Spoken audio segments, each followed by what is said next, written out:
आप में से कई लोगों को पता होगा कि महाप्रभु जगन्नाथ जी 15 दिन के लिए बीमार क्यों होते हैं।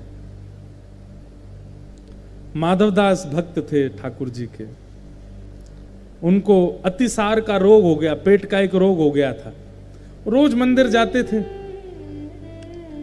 अच्छा, एक बात तो आपको पता होगी, एक नहीं पता होगी, वो मैं बताऊंगा, सुनो। अतिसार का रोग हो गया माधवदास जी को। अब वो उनको इतना शौच जाना पड़ता था कि वो मंदिर में शुद्धि नहीं रहती थी, तो इसलिए वो मंदिर जाना बंद कर दिया। एक तो होता है कि आप ठाकुर जी का दर्शन करने जाते हो, और एक होता है कि ठाकुर जी आपको देखने के लिए बुलाते हैं। भक्ति प्रारंभ होती है, आप महाप्रभु जी को देखने जाते हो, और भक्ति स्थिर होती है, ठाकुर जी आपको खुद देखने के लिए बुलाते हैं। उनका मन नहीं लगता आपको देखे बगैर। माधवदास जी की स्थिति किस स्थिति में आ गई थी? अब ये दर्शन करने नहीं जाते थे, ठाकुर जी को चाव होता था कि माधवदास आए, मैं उसको देखूं। बंधु, ऐसी भक्ति कभी हमारी हो जाए, हम महाप्रभु जी को देखने नहीं जाएं, ठाकुर जी को चाव हो। हमारे स्वामी श्री हरदास जी महाराज की परंपरा का एक भाव हमारे भैया सुना रहे थे। वो बता रहे थे, एक दिन प्राचीन काल की बात है कि श्री जगन्नाथ जी का श्रृंगार हो रहा था। बहुत ध्यान से सुनिएगा। जगन्नाथ जी को माला धरा रहे थे, वस्त्र धरा रहे थे पुजारी जी। इतने में क्या देखा, महाप्रभु जगन्नाथ जी ऐसे खड़े खड़े ऐसे डोल रहे थे। तो पुजारी जी बड़े प्रसन्न हो गए, हरि हरि बोलो, हरि हरि बोलो, जय हो। महाप्रभु जी खुश हो रहे हैं, महाप्रभु जी प्रसन्न हो रहे हैं, नाचने लगे सब। दैतापति आदि सब आ गए, सब उस दृश्य को देख रहे हैं कि महाप्रभु जी धीमे धीमे अपनी वेदी पे बैठ करके झूम रहे हैं। सबने पूछा, जय जय, आपकी प्रसन्नता है, हमारे लिए बड़ी प्रसन्नता की बात है, लेकिन हम जानना चाहते हैं, आज ना तो कोई ऐसी शुभ तिथि है, आज ना ही कोई ऐसा शुभ मुहूर्त है, आज ना ही कोई ऐसा उत्सव है, आप इतने प्रसन्न क्यों हो? और अभी तक तो कोई भोग भी नहीं धराया आपको कि भोग पाके खुश हो गए हो, ना श्रृंगार पूरा हुआ, इतने खुश क्यों हो रहे हो आप सुबह ही सुबह? ठाकुर जी, आपकी निजी बात हो सकती है, लेकिन हमको भी बताइए ना, हम भी खुश हो जाएंगे सुनकर के आप इतने प्रसन्न क्यों हो? ठाकुर जी कहते हैं, आज वृंदावन से 20-25 लोगों की टोली मेरे दर्शन के लिए निकली है, और उस समय में ट्रेन तो होती नहीं, फ्लाइट होती नहीं, या तो बैलगाड़ी साधन हो, और अब मुझे इतनी प्रसन्नता हो रही है कि उनको 15 दिन लगेगा मेरे पास आने में, तो उनकी निकलने की खबर मुझको पड़ी और मैं खुश हो रहा हूं कि अब ब्रजवासी मेरा दर्शन करने के लिए आ रहे हैं। ठाकुर जी झूम रहे हैं। पुजारी जन इतने प्रसन्न हो गए, बोले जय हो भगवान। वो भक्त कितने चाव से आ रहे होंगे कि हम जगन्नाथ जी का दर्शन करें, पर उनको क्या पता कि वो जितने व्याकुल आपके दर्शन के, आप उससे ज्यादा व्याकुल उनको देखने के लिए हो रहे हो। क्यों? क्योंकि वो ब्रज से आ रहे हैं, क्योंकि वो रसिक जन आ रहे हैं, क्योंकि वो ब्रज के सेवक जन आ रहे हैं। जगन्नाथ जी बोले, सुनो, ये सब बड़े भजन निष्ठ आ रहे हैं, जितने भी आ रहे हैं, मेरा भजन बहुत करते हैं, इनके लिए उत्तम व्यवस्था कर दो, आदि आदि सब। 15 दिन बाद जब वो सब ब्रजवासी पहुंचे, तो महाराज पुष्पों से उनका स्वागत हुआ, सबने उनकी बढ़िया व्यवस्था की। बोले, हमने कोई पत्र तो भेजा नहीं, हमने आप लोगों को बताया तो था नहीं कि हम आ रहे हैं, आपको ये और इतनी व्यवस्था, इतनी सेवा करने की क्या आवश्यकता? बोले, भैया, जब उन्होंने वृत्तांत बताया, बोले आप 15 दिन पहले जब निकले थे, तो महाप्रभु जी अपनी ब्रह्म वेदी पर झूम रहे थे कि, और उन्होंने बताया कि आप दर्शन को आ रहे हैं। इतने प्रसन्न हो गए वो रसिक जन। बोले, भैया, और जगह तो सुनोगे हो कि भक्त दर्शन करवे जावे, लेकिन आज पहली बार सुनी कि भक्त के दर्शन के काजे महाप्रभु जी उत्सुक हो रहे हैं। हमारी भक्ति ऐसी हो जाए, हमारी भक्ति ऐसी हो जाए कि ठाकुर जी उत्सुक हैं हमको देखने के लिए।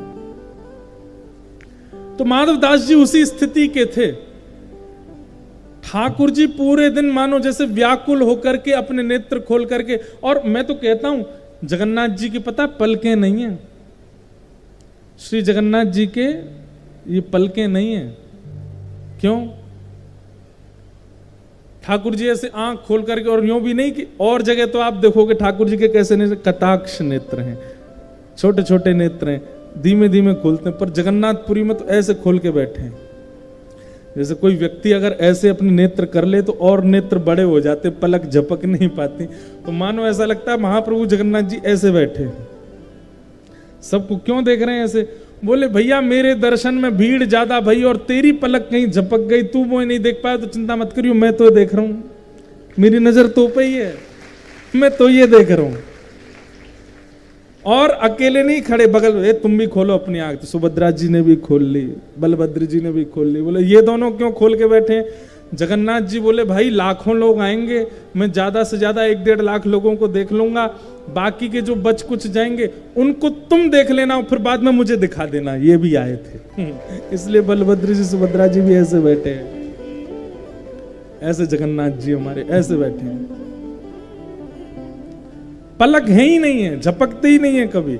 जब रात में बड़ा श्रृंगार होता है जगन्नाथ जी का पुष्पों का, तब पलक धराई जाती है जगन्नाथ जी को कि अब ठाकुर जी शयन का समय आ गया, अब नेत्र बंद करो, तब पलक धराते, नहीं तो पलक है ही नहीं जगन्नाथ जी की। अगर मैं ऐसा कह दूं तो इसमें कोई अतिशयोक्ति नहीं।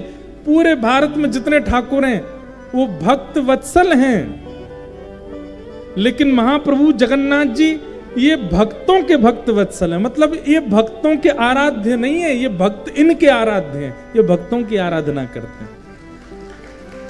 और जगह तो आप ठाकुर को देखते हैं, पर जगन्नाथपुरी में ठाकुर आपको देखता है। तो माधवदास जी का रोग हो गया अतिसार का, नहीं आ पाते।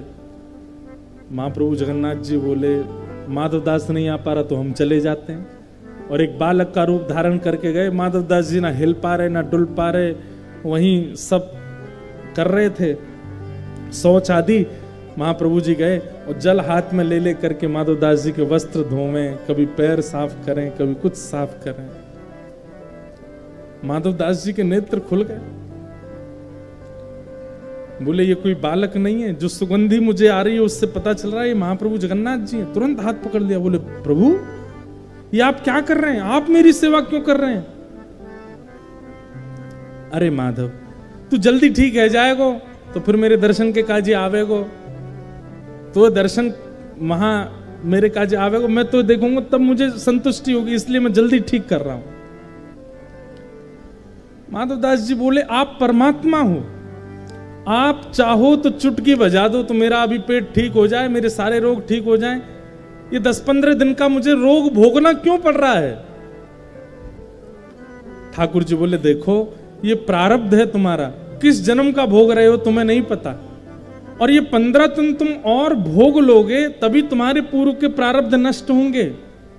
अगर मैं परमात्मा दृष्टि से तुम्हारे 15 दिन के प्रारब्धों को तुमको ना भोगने दूंगा तो इनको भोगने के लिए तुम्हें फिर से जन्म लेना पड़ेगा। समझ में आई बात? यदि अभी आए संकट को तुमने नहीं भोगा तो इसके लिए तुम्हें दोबारा जन्म लेना पड़ेगा। 15 दिन का संकट भोगने के लिए तुम्हें फिर से आना पड़ेगा। माधवदास जी बोले नहीं भगवान मैं सह लूंगा, पर आप मेरी सेवा मत करो, आप चले जाओ। लेकिन ठाकुर जी कहां मानने वाले थे। शाम तक तो माधवदास जी स्वस्थ हो गए, ठीक हो गए, सारा रोग ठीक हो गया। लेकिन माधवदास जी के मन में ये बात चल रही थी कि ठाकुर जी बोल के गए कि ये मेरे प्रारब्ध हैं और मैंने तो अपने प्रारब्ध 15 दिन के भोगे नहीं, फिर मैं स्वस्थ कैसे हो गया। अगले दिन जैसे ही आप स्नान ध्यान करके, ठाकुर जी का आज मनोरथ था क्या, स्नान पूर्णिमा, स्नान पूर्णिमा का दर्शन किया, और स्नान पूर्णिमा के बाद तभी क्या होता है, ठाकुर जी बीमार हो जाते हैं। 15 दिन के लिए जब बीमार हुए, किसी को दर्शन नहीं हुए, माधवदास जी व्याकुल हृदय से ठाकुर जी को पुकारते हैं। बोले भगवान आपके दर्शन क्यों नहीं हो रहे, आप कैसे बीमार हो गए? बोले माधव अब तुम स्वस्थ हो ना? बोले हाँ, तुम्हारा जो 15 दिन का शेष रह गया था वो हमने अपने ऊपर ले लिया, अब उसको हम भोगेंगे। तो माधवदास जी को इतनी पीड़ा हुई कि नाथ आप क्यों ले रहे हैं? ठाकुर जी बोले एक पंथ दो काज। ए माधव सुन, तू इतना परेशान मत हो, ये 15 दिन के बीमार होने के पीछे एक कारण और है। माधवदास जी बोले क्या? क्योंकि माधवदास जी तो सौगंध दे रहे थे कि आप अभी स्वस्थ हो, मैं भोगूंगा, मेरा प्रारब्ध, आप क्यों ले रहे हैं अपने ऊपर? ठाकुर जी बोले नहीं नहीं तू चिंता मत कर, एक बार में 2 काम हो रहे हैं। भगवान माधवदास जी बोले क्या? एक तो तेरे रोग जो हैं वो मैं भोग लूंगा। और मैं वैसे ठाकुर जी कुछ भोगते नहीं है, ये सब तो लीला है जगन्नाथ जी की। और दूसरा बोले क्या,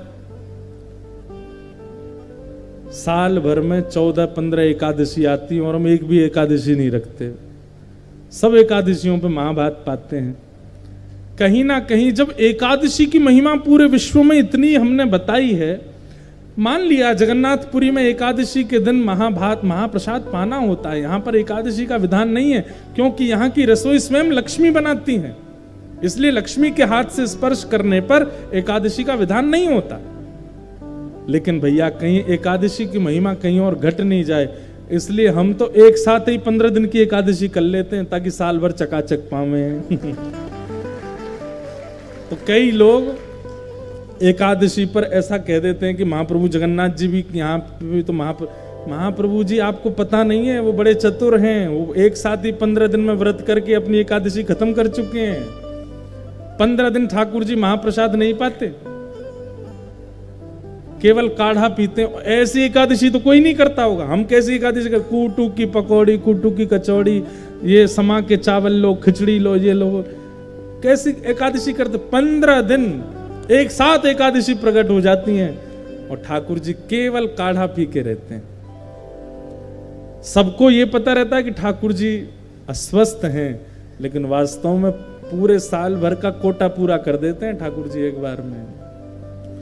तो इसलिए जो लोग, ये कोई ऐसी शास्त्रीय बात नहीं, लेकिन मेरे मन में आता है कि जो लोग जगन्नाथपुरी में एकादशी के दिन महाप्रसाद पाते हैं, उन एकादशियों को गिन लीजिएगा, कितनी एकादशी हमने महाप्रसाद पाया, वो प्रेम से पाइएगा।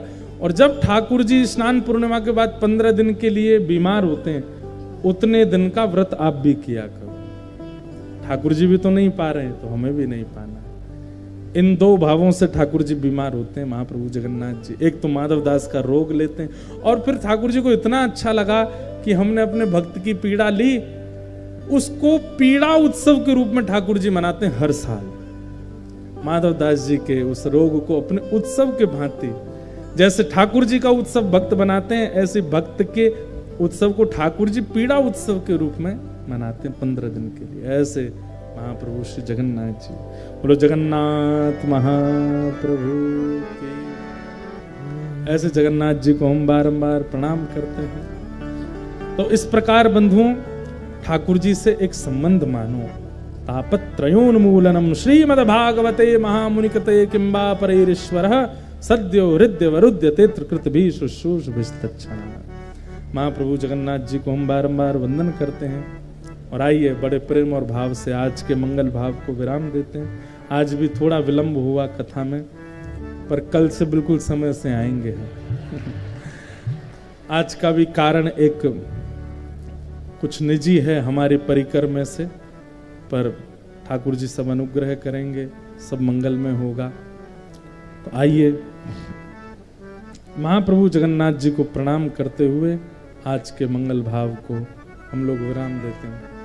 हे भजो मुकुंद माधव मुरारी, भजो